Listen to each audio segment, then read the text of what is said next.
اچانک پڑھی جاتی ہے سنت، حضور نے کبھی پڑھا کبھی نہیں پڑھا، یہ ہوتی ہے غیر موقعہ. جس کو حضور نے کبھی کیا کبھی نہیں کیا وہ غیر موقعہ ہے. جس وقت آپ کریں گے ثواب ملے گا، نہیں کریں گے اس کی پوچھ نہیں. مگر سنت موقعہ قصدن جان بوجھ کے چھوڑیں گے تو گناہ گار ہے. اور علماء فرماتے ہیں کہ سنت موقعہ چھوڑنے کا عادی ہو تو فارسی کے مولوی نے ایسا امام جو فجر کی سنت قصدن چھوڑ دیتا اس کے پیچھے نماز بھی نہیں ہوں گی. تو سنت کی دو قسمیں، لیکن بہرحال ابھی دو قسموں کو چھوڑے سنت تک سمجھے بس. سنت تو پہلا فرض جو اللہ نے فرض قرار دیا، اس کے بعد رسول کی سنت، پھر اس کے بعد آتا ہے صاحب اجماع. اجماع یعنی وہ عمل جو قرآن و حدیث میں تو نہیں ہے لیکن قرآن و حدیث کی روشنی میں ایک عمل کو نکالا گیا، قرآن و حدیث سے اس کو ثابت کیا گیا اور اس پر ساری امت کا اتفاق ہو گیا، اس کو کہتے ہیں اجماع. اس پر بھی عمل ضروری ہے. اور اس کے بعد چوتھا نمبر آتا ہے قیاس. اس کو کہتے ہیں ادلہ اربع. یہ ادلہ اربع لفظ یاد بھی نہ رہا تو بس اتنا یاد رکھیے کہ شریعت کے اصول 4 ہیں. شریعت کے اصول کتنے ہیں؟ پہلا قرآن و حدیث، دوسرا سنت، تیسرا اجماع، چوتھا قیاس. قیاس یہ ہے کہ جو قرآن میں بھی واضح طور پر نہیں ہے، حدیث میں بھی واضح طور پر نہیں ہے، اجماع میں بھی نہیں ہے، لیکن وقت کا مجتہد، وقت کا جید عالم کوئی ایسی بات، کوئی ایسا مسئلہ، کوئی ایسا حکم بیان کرے جو قرآن و حدیث اور اجماع کے مخالف نہ ہو، جس کے کرنے میں ثواب ہو اور چھوڑنے پر کوئی پوچھ نہ ہو، اس کو مبابقات کہتے ہیں ایسے عمل کو.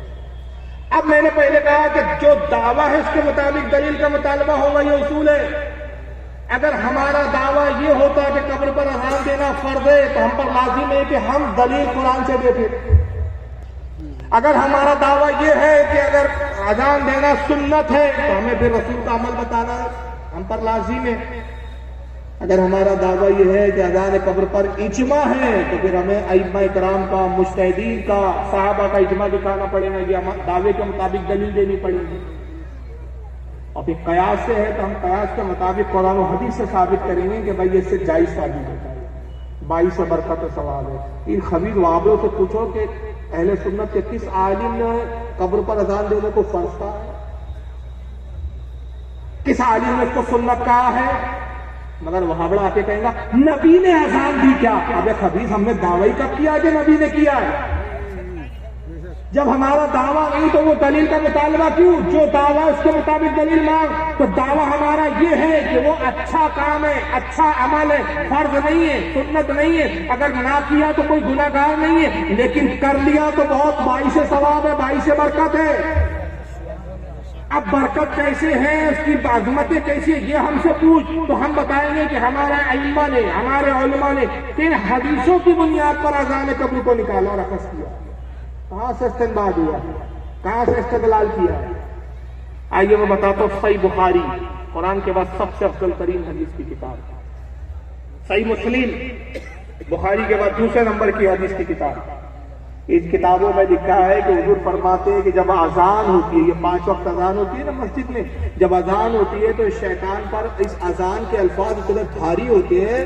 دیکھو جملہ سنو یار، میں اشارہ کروں گا، ہمارے ناگپور اور بمبئی کا مجمع جملہ کیچ کرتا ہے، میرا اللہ کرے کہ آپ لوگ بھی کیچ کرنا سیکھ جائے. اذان کے الفاظ شیطان پر حضور کہتے اتنے بھاری ہوتے کہ جب اذان ہوتی ہے تو شیطان مقام ابوا، ایک بازار تھا مدینے کا جس کے بارے میں راوی کہتا ہے کہ 40 گز کی دوری پر تھا. مقام ابوا یعنی 40 گز کی دوری پر پادتے ہوئے، پیچھے سے ہوا خارج کرتے ہوئے بھاگ گیا. جب اذان ہوتی ہے تو شیطان کیا کرتا ہے؟ بولو، کس نے کہا یہ بات؟ ارے بولیے بھائی، کون کہہ رہا ہے یہ بات؟ اللہ کا رسول فرما رہا ہے. تو پتا چلا اذان شیطان پر بھاری ہے، مومن پر بھاری نہیں سمجھے. جب قبر پہ اذان دو، جب بھاگتا ہوا کسی کو دیکھو تو سمجھ لو بھاگ کون رہا ہے.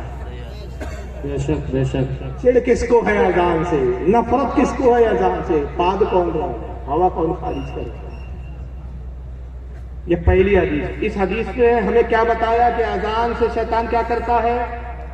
بھاگتا. دوسری حدیث نوادر الاصول امام حاکم ترمذی کی کتاب. امام حاکم بہت بڑے محدث گزرے اپنے وقت میں. اس کے بعد امام جلال الدین سیوطی کی ایک کتاب لقط المرجان فی احکام الجان، یہ دونوں کتابوں میں، اور اس کے بعد اور بھی مقصد الفردوس وغیرہ کئی کتابوں میں آیا کہ اللہ کے نبی فرماتے جب مردے کو قبر میں رکھا جاتا ہے، فرشتے آتے ہیں منکر نکیر اس کو اٹھاتے ہیں، تبھی شیطان بھی قبر میں آتا ہے۔ یہ بھی کہاں لکھا ہے؟ حدیث میں، کسی مولوی نے نہیں کہا، حدیث میں۔ جب فرشتے آتے اس مردے سے سوال کرتے ہیں تو شیطان آتا ہے، فرشتے پوچھتے ہیں من رب کا، تیرا رب کون ہے؟ تو ابلیس بڑے حسین خوبصورت نور روشنی کی شکل میں آتا ہے اور اپنے طرف اشارہ کر کے کہتا ہے کہہ دے میں تیرا رب ہوں۔ بندہ قبر کی ہولناکی، وحشت، اندھیرا، خوف، اب احساس ہو گیا میں مر چکا ہوں، اپنے عزیز و اقارب سے جدا ہو چکا ہوں، اب اعمال کا حساب و کتاب ہے، دنیا میں تو اچھے اعمال کیے نہیں تھے، اب کیا جواب دوں، کیا بتاؤں، کیا اپنا ذکر کروں، ایک گھبرائی بھی کیفیت ہوتی، نئی جگہ ہوتی ہے، وحشت ہوتی ہے، تنگی ہوتی ہے، پریشانی، گرمی، اندھیرا، یہ ساری تکلیفوں سے گزرتا ہے ایک مردہ، گھبراہٹ میں کہہ دیتا ہاں ہاں یہی میرا رب ہے، ایمان گیا۔ اب اگر کوئی کہے کہ صاحب ہم امام سیوطی کی کتاب کو نہیں مانتے، نوادر فی الحدیث کی اتنی اہم کتاب نہیں ہے، ہم اس کو نہیں مانتے، تو چلو سنن ابن ماجہ کو تو مانو گے، یہ صحیح ستہ میں ہے۔ سنن ابن ماجہ کی حدیث ہے، عبداللہ بن عمر رضی اللہ تعالیٰ عنہ صحابی رسول ہے، جب قبر میں مردہ رکھا جاتا تو وہ کہتے ہیں کہ اللہ اور اس کے رسول کی ملت پر، یہ الفاظ ہوتے ہیں، رسول کی ملت پر اس مردے کو ہم نے اللہ کے حوالے کیا، اور پھر ہاتھ اٹھا کے کہتے ہیں اے اللہ اس کو شیطان کی آزمائش سے بچا۔ جب شیطان آتا بھی تو پھر یہ دعا کا کیا مطلب کہ شیطان کی آزمائش سے بچا۔ تو یہ سنن ابن ماجہ کی حدیث سے پتہ چلا ہے کہ قبر میں شیطان آتا ہے، شیطان کی آزمائش سے مردے کو گزرنا پڑتا ہے۔ صحابی یہ پوچھتے ہیں عبداللہ ابن عمر ہم نے دیکھا کہ آپ ہر قبر میں جب مردہ رکھتے یہی دعا کرتے ہیں، کیا یہ دعا آپ خود کرتے ہیں یا آپ نے رسول اللہ سے سنا؟ آپ نے فرمایا میں نے یہ دعا رسول اللہ سے سنا۔ گویا اس پر مہر رسول نے لگائی کہ شیطان کی آزمائش قبر میں ہوتی ہے۔ تو دوسری حدیث کیا بتا رہی ہے کہ قبر میں شیطان آتا ہے؟ پہلی حدیث نے کیا بتایا کہ اذان سے بھاگتا ہے۔ ان دو حدیثوں سے ہمارے علماء نے یہ استنباط کیا، یہ استدلال کیا اور یہ نتیجہ خاص کیا کہ مردے کے دفن کے بعد اگر اذان دے دی جائے تو یہ شیطان اذان سے بھاگ جائے گا، تو مردے کو بہکانے والا کوئی نہیں رہے گا، تو جواب دینے میں آسانی ہو جائے گا۔ ماشاءاللہ، سبحان اللہ۔ یہ ہے وہ دلیل۔ تو دلیل حدیث سے ہے، گھر سے نہیں ہے، ایسی ہی نہیں ہے۔ اور باقاعدہ اس فتاووں میں بھی یہ لکھا ہے جن کو یہ دیوبندی مانتے ہیں، ان کے مدارسوں میں ہے، جاؤ امام ابن عابدین شامی رحمۃ اللہ علیہ کی رد المحتار اٹھا لو، کتاب الاذان دیکھ لو، اس میں جا کے ان دیوبندی سے پوچھو یہ کتاب تمہارے مدرسے میں ہے یا نہیں، اس کتاب سے تم فتویٰ دیتے ہو کہ نہیں؟ قوم کو بتانے کے لیے کچھ ہوتا ہے، اندر کچھ اور ہوتا ہے۔ اتنی دوگلے لوگ ہیں۔ رد المحتار امام ابن عابدین شامی جو در مختار کی شرح لکھی جس کو فتاوی شامی بھی کہا جاتا ہے، اس میں کتاب الاذان میں لکھتے ہیں کہ چند موقع پر اذان دینا سنت سے ثابت ہے۔ سنت نہیں ہے، سنت سے، ایک ہوتا ہے بے عینی سنت ہونا اور ایک ہوتا ہے سنت سے ثابت ہونا۔